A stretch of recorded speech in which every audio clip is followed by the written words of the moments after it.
Bonjour, c'est l'emploi par le net. Objectif emploi, traducteur, interprète.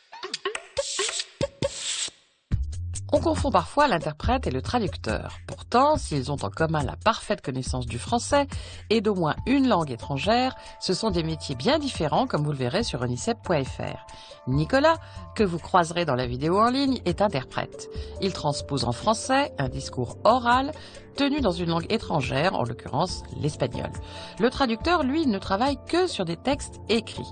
Les deux métiers exigent toutefois une connaissance intime des pays et des cultures, et parfois la maîtrise d'une ou plusieurs spécialités techniques, comme le droit, la finance ou la médecine, par exemple.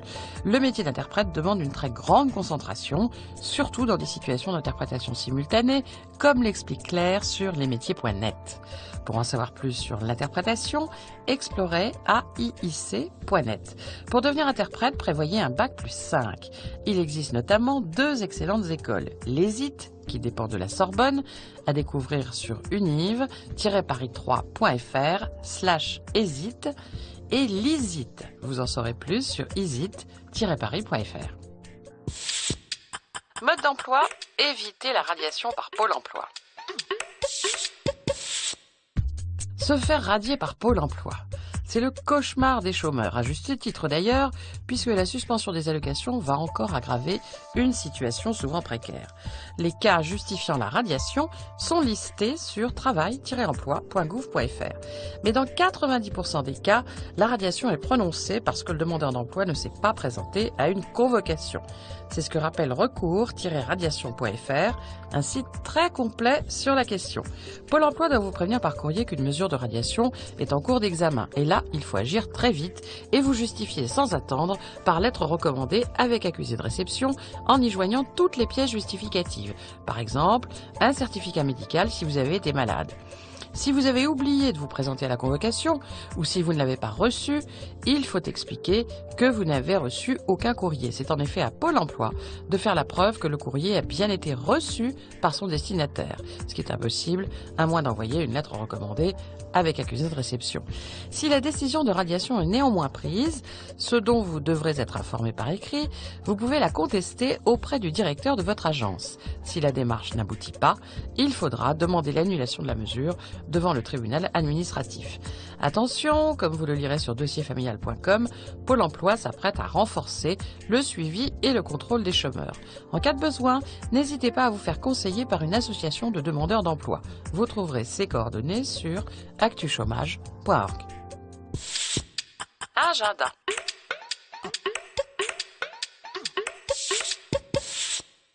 Comment s'y retrouver dans le maquis des grandes écoles? Comment choisir sa prépa? Comment y accéder après un BTS, un DUT ou une licence? Pour tout savoir, ne ratez pas le salon Studyrama des grandes écoles, samedi prochain 30 novembre à Strasbourg. Toutes les infos sur studyrama.com. Bon, retrouvez cette émission et les adresses de tous ces sites sur france5.fr.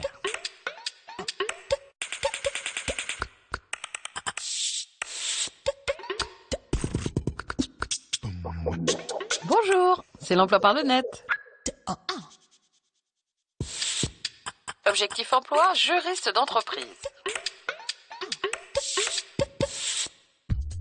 Faire en sorte que la bonne idée d'une entreprise ne se transforme pas en cauchemar, telle est la mission principale du juriste d'entreprise. Autrement dit, protéger l'entreprise contre les risques juridiques liés à son activité et défendre ainsi ses intérêts commerciaux, fiscaux et sociaux.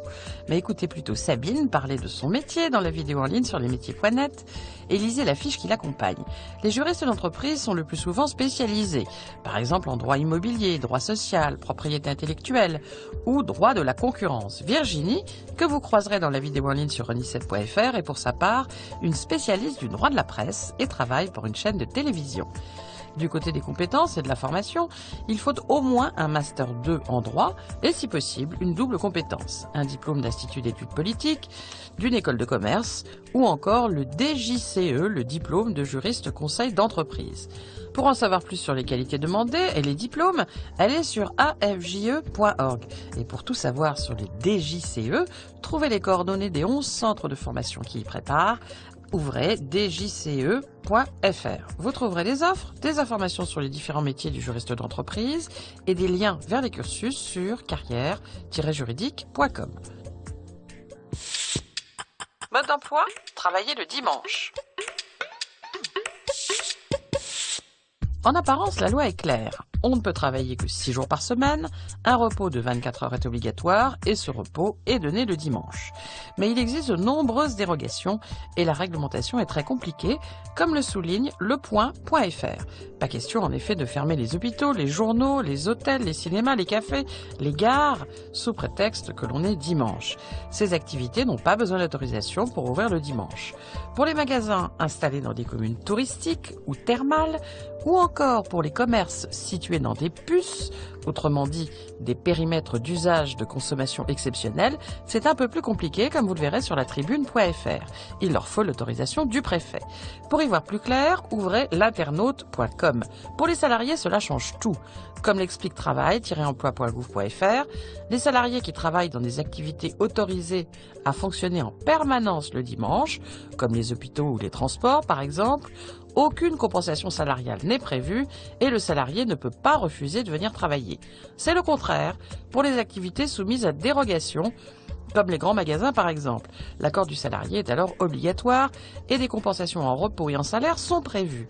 Pour connaître les activités concernées par des dérogations, allez sur legifrance.gouv.fr et lisez en particulier l'article R 3132-5 du Code du travail. Agenda.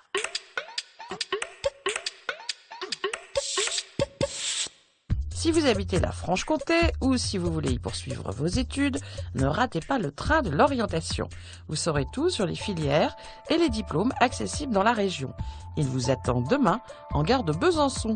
Toutes les infos sur l'étudiant.fr. Bon, retrouvez cette émission et les adresses de tous ces sites sur france5.fr.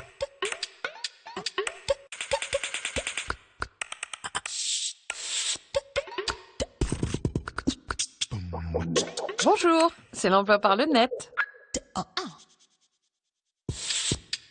Objectif emploi, marbrier. Table, cheminée, escalier, dallage, salle de bain, devanture de magasin. On peut faire beaucoup de choses avec le marbre, le granit et le grès, des matériaux nobles qui n'ont pas de secret pour le marbrier. Comme vous le verrez sur artisanat.info et sur institut-métierdart.org, le marbrier choisit ses pierres, les débite, les taille, les sculpte et les polit. Outre la décoration et la construction, il peut également restaurer des éléments de monuments historiques ou se spécialiser dans la marbrerie funéraire. Plusieurs diplômes du CAP au Bac Pro conduisent à ce métier. Pour faire un bon marbrier, comptez 3 ans, comme l'explique la patronne de Ilmi, que vous croiserez sur webtv.pôle-emploi.fr. Marbrier, tailleur de pierre, graveur sur pierre, marbrier funéraire, façonnier de cheminée d'intérieur, polisseur manuel. Pour en savoir plus sur tous ces métiers de la pierre, lisez les portraits, les fiches et regardez les vidéos en ligne sur découvertedesmétiers.fr. Vous trouverez des offres sur pôle-emploi.fr.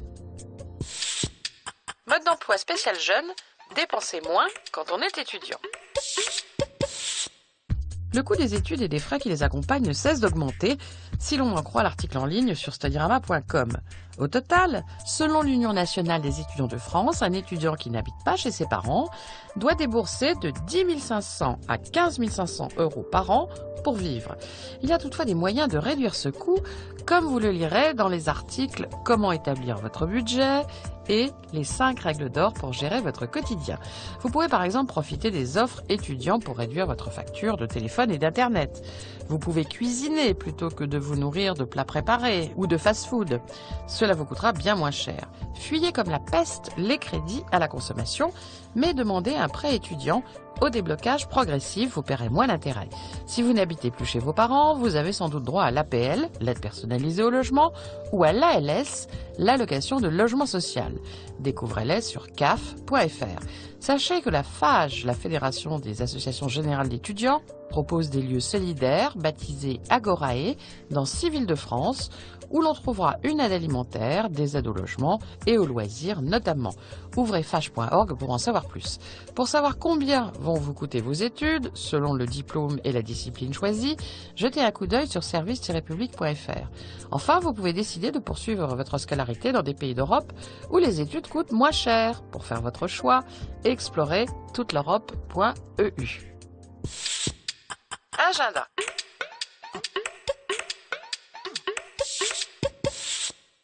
Si vous cherchez un poste dans une fonction commerciale ou managériale dans le Grand Ouest, un seul rendez-vous, le Forum Emploi Initialis. Des centaines d'emplois vous y attendent, que vous soyez expérimenté ou jeune diplômé. Il a lieu demain à Nantes. Toutes les infos sur initialis.org. Bon, retrouvez cette émission et les adresses de tous ces sites sur france5.fr.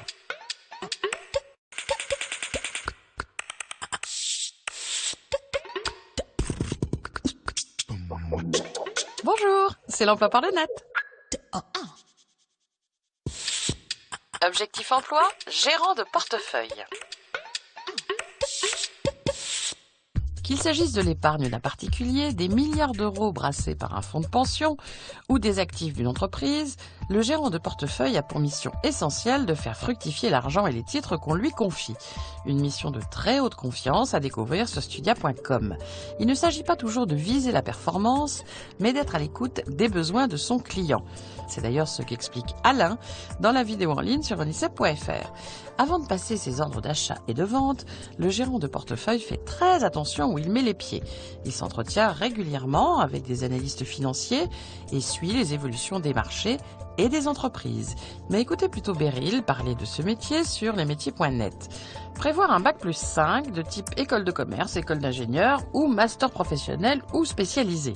Par exemple, le master spécialisé en gestion des actifs proposé par l'université Paris-Ouest à découvrir sur u-paris10.fr. Vous dénicherez des offres et une fiche métier sur jd.apec.fr et sur efinancialcareers.fr. Création d'activités, mode d'emploi, le financement participatif. Devinette. Quel est le point commun entre le président Obama et votre projet de reportage ou d'ouverture d'un café-théâtre? Réponse, le crowdfunding, ou en bon français, le financement participatif. Grâce à ce système, le premier président noir américain a pu récolter 150 millions de dollars, comme l'affirme lesnumériques.com. Et si l'on en croit les spécialistes, le financement participatif devrait atteindre 1000 milliards de dollars dans le monde d'ici 2020. Mais de quoi s'agit-il exactement? Comme vous le verrez sur apce.com, des porteurs de petits ou moyens projets de création d'activités qui ne souhaitent pas ou ne peuvent pas avoir accès aux prêts bancaires peuvent convaincre des investisseurs de les financer via une plateforme Internet. 3 types de participation sont possibles. Le don, moyennant une petite contrepartie, la participation au fonds propre, avec à la clé la distribution de dividendes ou d'une plus-value lors de la cession de titres, ou encore le prêt sans intérêt.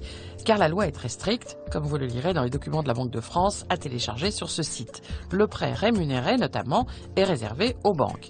Mais la législation va être prochainement assouplie, comme l'explique journaldunet.com et tousnosprojets.bpifrance.fr. En attendant, pour découvrir les plateformes existantes et les projets qu'elles mettent en ligne, allez sur alloprod.com. Et pour savoir comment vous lancer, explorez le guide du crowdfunding.com. Agenda.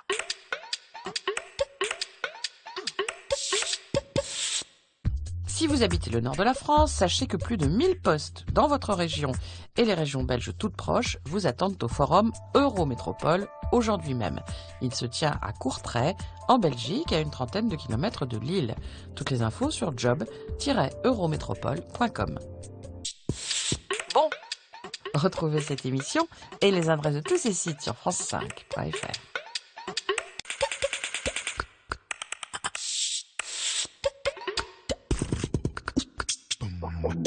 Bonjour, c'est l'emploi par le net. Objectif emploi, relieur d'horreur. Saviez-vous qu'il faut plus de 60 opérations pour transformer un tas de feuilles en livres? Le relieur les maîtrise toutes et vous trouverez un petit échantillon de son savoir-faire sur reliure.fr. La reliure est indispensable pour protéger durablement un livre, l'embellir et prolonger sa durée de vie. Certains relieurs sont également d'horreur. C'est le cas d'Emmanuel, que vous rencontrerez dans la vidéo en ligne sur onicep.fr. Et son patron assure que le métier a de l'avenir et que les ateliers manquent de main-d'œuvre. Pour devenir relieur ou relière d'horreur, il faut au minimum un CAP ou un DFE-SMA, un diplôme de fin d'études secondaires des métiers d'art, que l'on prépare en 3 ans après la classe de 3e, comme vous le verrez sur jcommejeune.com. Il est ensuite conseillé de poursuivre par un brevet des métiers d'art de niveau bac ou même un diplôme des métiers d'art de niveau bac plus 2. On peut ensuite travailler comme salarié, comme artisan ou encore en tant que fonctionnaire pour les musées nationaux, les bibliothèques ou les archives nationales par exemple. Pour en savoir plus sur les gestes et les techniques du doreur, lisez la fiche en ligne sur institut-métierdart.org. Vous y dénicherez aussi un annuaire des formations. Mode d'emploi, travailler au Chili. À la tête de la 4e économie d'Amérique latine, les Chiliens sont les habitants les plus riches du continent, même si les inégalités restent très fortes. Côté croissance, le résultat est impressionnant, plus 5,6% en 2012, et le chômage est en nette baisse à 5,7%. Des chiffres à découvrir sur trésor.economie.gouv.fr. C'est donc peut-être le moment de tenter l'aventure chilienne. Mais auparavant, allez sur mfe.org où vous saurez presque tout sur l'histoire du Chili, le coût de la vie, la fiscalité, les visas et les secteurs porteurs pour les expatriés. L'agroalimentaire et la viticulture, par exemple, l'hôtellerie-restauration, l'environnement, les nouvelles technologies, la finance ou le luxe. Quelques 12 000 Français vivent au Chili et plus de 120 entreprises hexagonales y sont implantées. Vous trouverez leurs coordonnées, des modèles de CV et de lettres de motivation dans le memento à télécharger sur pôle-emploi-international.fr. La Chambre de commerce et d'industrie franco-chilienne peut vous aider à trouver un stage ou un emploi, comme vous le verrez sur camarafrancochilena.cl. Vous dénicherez beaucoup d'offres sur laborum.cl. Agenda.